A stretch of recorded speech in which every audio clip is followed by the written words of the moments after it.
Today, we're going to be exploring what is possibly one of the best, if not the best, adult vanilla gourmands on the market. Hello, welcome back to Seldomly Often. I'm Daniel. Today we're talking fragrances, and this is a practical review of L'Indemodables Vanille Havane. These reviews are for fragrances I have a lot of experience with, multiple wears in many situations, and are meant to give you a general idea of what it feels to wear the fragrance. As per usual, I do a lot of research before buying fragrances, but I don't really like to go into details about notes and accords, as I don't think that they help the end user. I'd rather talk about the wear experience as a whole. We're finally talking about one of my favorite brands, L'Indemodables. We're going to start off this journey with this beautiful house with their most popular offering, Vanille Havane. This fragrance is without any doubt their best seller, so much so that they have two flankers for this. They have an extract version of this, which only comes in a roll-on, a 10 ml roll-on for that. And then recently they came out with like a special edition that contains like real oud. According to the reviews I've seen online, specifically the ones from Rich Mitch, it seems to be a very good fragrance that is right up my alley, but I can't really stomach the price, and also I think there are not many fragrances left. There are only 500 bottles of that. But today we're going to be talking about the regular version of Vanille Havane, the one that you can easily go out and buy. This is a beautiful, exciting fragrance. It's a gourmand fragrance, very adult in nature, very balanced, but still incredibly exciting. A very, very fun wear. I think that this is my favorite gourmand in the vanilla category, and I truly believe that this is a 10 out of 10 fragrance, a must-have, a must-try at the very least. Les Indemodables is a luxury artistic niche brand from France. It's the sort of house that focuses on one ingredient at a time in their scents. A lot of their scents are relatively simple in design, and they're mostly known for their high quality ingredients and their sort of a no compromise type of approach. Vanille Havane is definitely one of those fragrances. If you look at the website for this listing, you see all kinds of weird special ingredients with specific type of extraction methods for the vanilla, for the cacao, and for all the components in these fragrances. I find this approach really interesting. I like the ingredient nerd aspect of these fragrances, and I even have the other one in my collection, which is Ambre Supreme, which is one of the few fragrances on the market today which features true ambergris extraction. It feels special and luxurious. It feels like they're really trying to go the extra mile to give you the best rendition of these ingredients that is available on the planet. And all this effort translates to fragrances that sort of smell simple and straightforward, but in the best possible way. There's a subtle elegance, there's a subtle complexity, which is about the ingredients. You can really picture all the ingredients. Everything is beautifully separated. These fragrances are incredibly unique in wear experience. They smell old school. They smell so artistic, so artisanal. I really applaud this aspect of the house. All this comes at a price. These fragrances are definitely not cheap. They retail for 220 euros or dollars for 50 ml. They're very, very difficult to find at discounters, and in Europe, they're basically impossible to find at discounters. They're actually almost impossible to find at official retailers, at least in Switzerland. And funny story, I got this at an official vendor here in Switzerland. I was expecting a normal shop, but when I got there, I found myself at this new age physio studio, which wasn't really advertising as selling fragrances. The guy there, though, was very knowledgeable, was very passionate about the brand. He says that he's the only retailer in Switzerland because he knows the family from L'Indemodables. So I don't know. I got this, I got Ambre Supreme, and I got Rose de Jamal, which are incredible fragrances. I plan to go back and grab a couple more. On my radar, first and foremost, is Oriental Velour. Actually, when I was there, I smelled something on a card which I really, really liked, but I forgot to ask the guy what it was, so I'm gonna just have to go by nose memory and ask to sample things until I get to that one there. I'm not really sure what it is. It might have been Mousse de Sables, but who knows. This fragrance is perfumed by Antoine Lee, which basically became the in-house perfumer for all of the later creations and maybe even the future creations. I think he's cool, I think he's creative, I think he has a lot of innovation.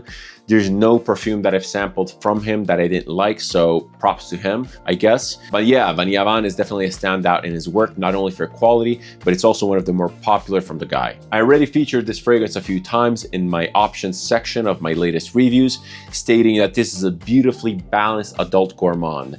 And indeed it is. This is one of the most wearable, non-cloying, balanced, beautiful, rich, exciting gourmand fragrances in my collection, if not the most. Because although being vanilla based, this is definitely not one of your overly sweet, overly cloying type of vanillas. This is a very rich, very complex, very multifaceted type of fragrance. In here, you get a ton of stuff. You get vanilla, you get cacao, you get tobacco, you get boozy rum notes. It's a beautiful, wearable, complex concoction, which is super exciting. Again, very, very beautiful and balanced, but we're going to talk about the scent profile after we cover the presentation. The presentation for Vanille Havane and all other Les Indemodables fragrances is very straight to the point, very function-oriented, very simple and modern.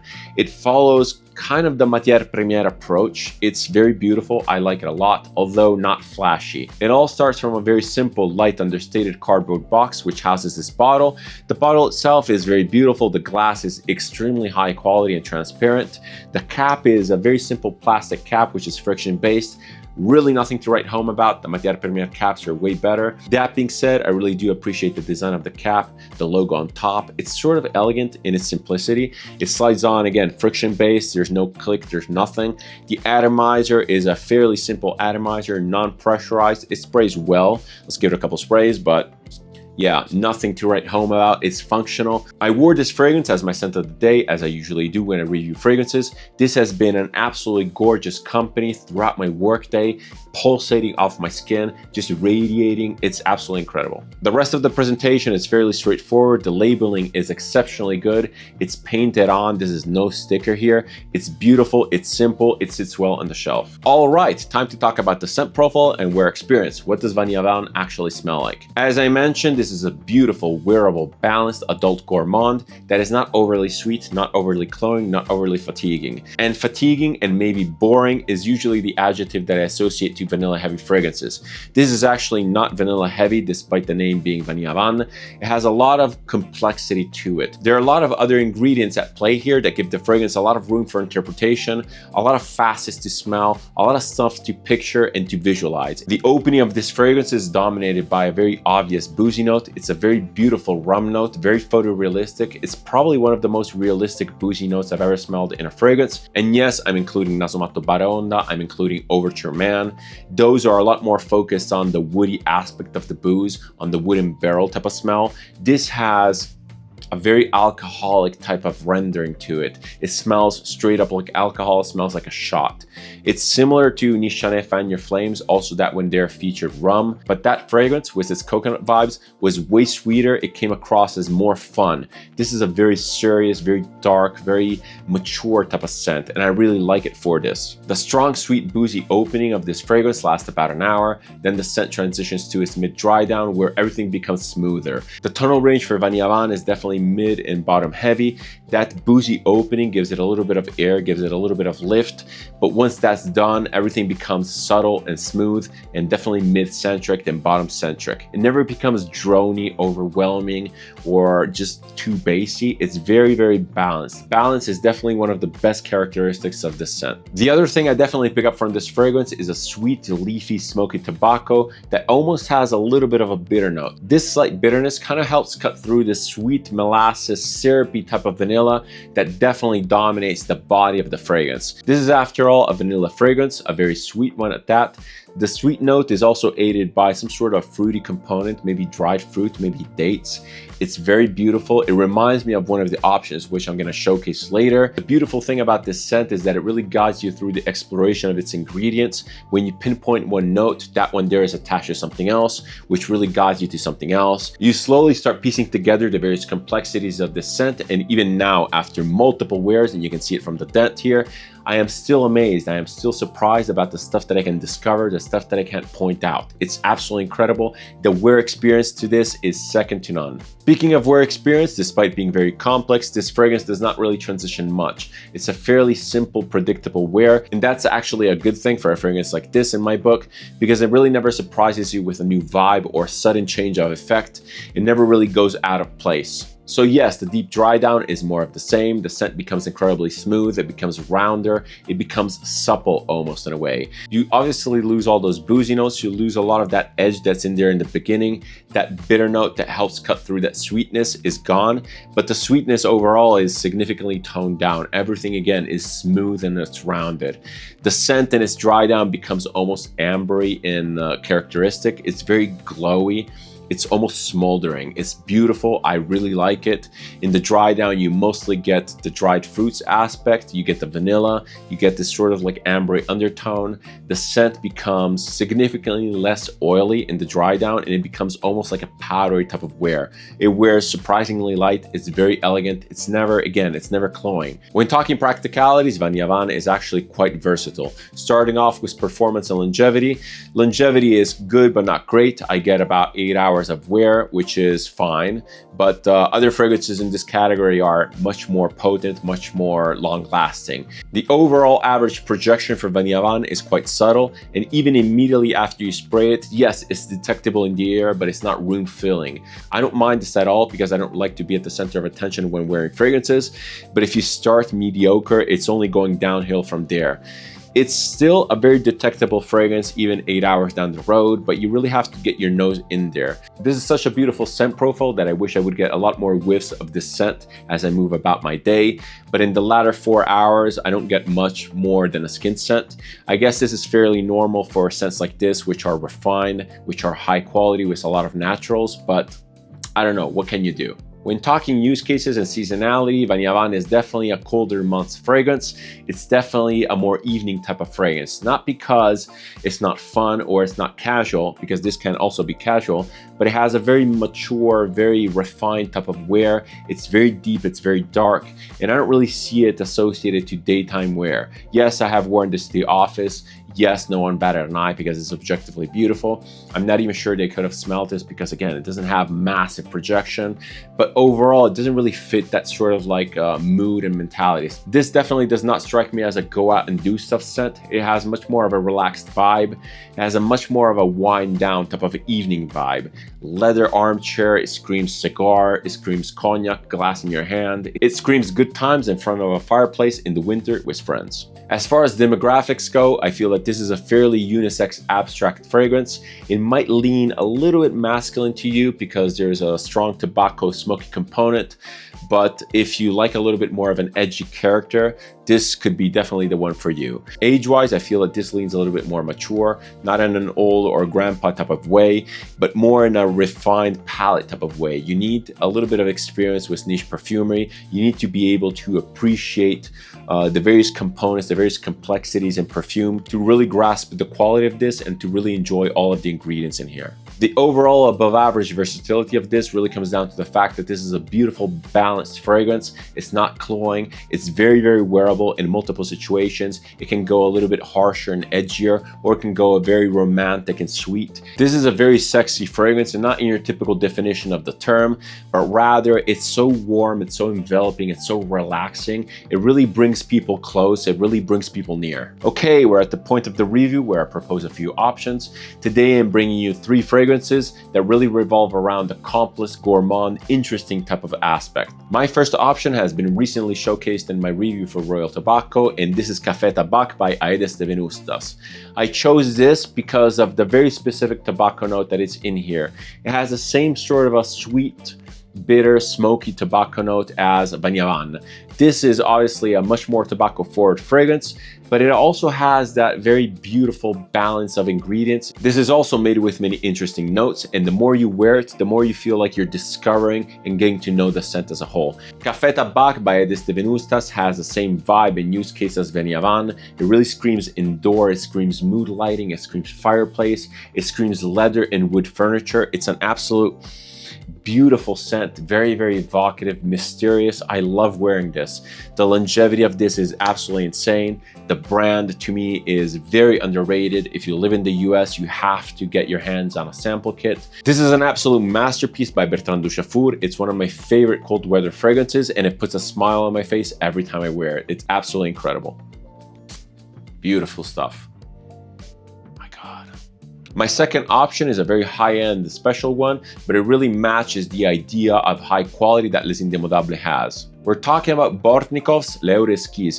This is a beautiful cacao oud fragrance, to put it very simply. It's a very complex, cheaper type of construction, kind of old school. It smells a little bit vintagey. The ingredients here are absolutely top-notch as per Bortnikoff's standard. And I really like this brand as a whole. I wish they were easier to find, a little bit cheaper, because these are expensive fragrances. 50 ml of this, I think, runs for 350 bucks. But the longevity, the performance, the whole wear experience is absolutely exceptional. It's so special. I'm almost scared of wearing this to kind of like get bored of it or to use it up. I know it's really dumb and I shouldn't be worrying about this, especially considering how many fragrances I have, but I get extremely protective of the fragrances that I really love, and I tend to almost restrict wearing them. But every time I do wear this, I'm absolutely mesmerized by the scent profile. This is one of the weirdest adult serious gourmands that I have in my collection. This is basically for ingredient nerds. It's such a beautiful, unique, special type of wear. I really want more Bortnikoff fragrances. I really like the brand. Again, I really like the approach, the no compromise, artistic, artisanal approach of this brand. If you haven't smelled this or any other Bortnikoff, I really advise you to get your hands on a sample kit, on some decants, because they're totally worth your time. My last option is definitely the weirdest of the bunch and the most detached from the original Vanille Havane scent profile. We're talking about Bohoboco's red wine brown sugar. This is probably the most realistic wine fragrance that I've ever came across. It's a beautiful gourmand fragrance that is sweet at the same time, but it's very rich, very fruity, very compelling. This is definitely an adult fragrance. I doubt that a young kid would appreciate the red wine accord, the very complex sort of fruity nuance. It has a very dense fermented type of smell that really resembles liquor, although I would not consider this a boozy fragrance. This is definitely a gourmand for adults, a gourmand for people who enjoy good food paired with a good wine. It's a fun, festive fragrance that kind of reminds me of Simone Andreotti's Weissbaum. It has that sort of a refined type of gourmand idea, not cloying, not over the top. It's actually quite subtle in its projection and its wearability. It doesn't last too long, but hey, it's a very polarizing type of fragrance, and maybe I wouldn't want it to last that long anyway. The brand of Bohoboco is really interesting. They have some very fun, unique fragrances, and I do advise you to sample them. But back to Vanille Havane with my overall conclusions and recommendations. As I mentioned, this to me is probably one of the ultimate gourmands out there. It's one of the highest quality gourmands out there, one of the most balanced and wearable, especially if you're sensitive to overly sweet fragrances, to overly sweet notes. This has been a grower on me, despite it being a love at first sniff. Every time I wear it, I tend to enjoy it more and more. Les Indemodables is a house that surprises me every time. All of their fragrances are pretty much masterpieces, and I get why people get completely obsessed about the brand. If you're the type of person that has grown a little bit bored of your usual mainstream gourmand fragrances, even the mainstream niche gourmand fragrances from Initio, PDM, and even Xerjoff, and if you're that type of person that can appreciate simple, elegant, yet complex perfumes, you definitely should give Vanille Havane a chance, and Les Indemodables a chance as a whole. They're a beautiful house. To me, they really represent French perfumery. They really represent the high-end quality of perfumery. They're not super narrative. They're not really transportative. They're just beautiful, well done, well designed, masterfully designed, I would say, fragrances that are a must sample. If nothing else, get yourself a discovery kit, because experiencing the high quality of Les Indemodables is a milestone in everyone's fragrance journey. If you like this type of content, if you like my approach to videos, feel free to subscribe. It always helps the channel and it's massively appreciated. If you want to interact with me, leave a comment, suggestion, opinion, or anything else down below. I always reply and I always keep the conversation open. Thank you so much for watching. Thank you so much for your time. Many more videos to come as per usual. See you in the next one. Cheers.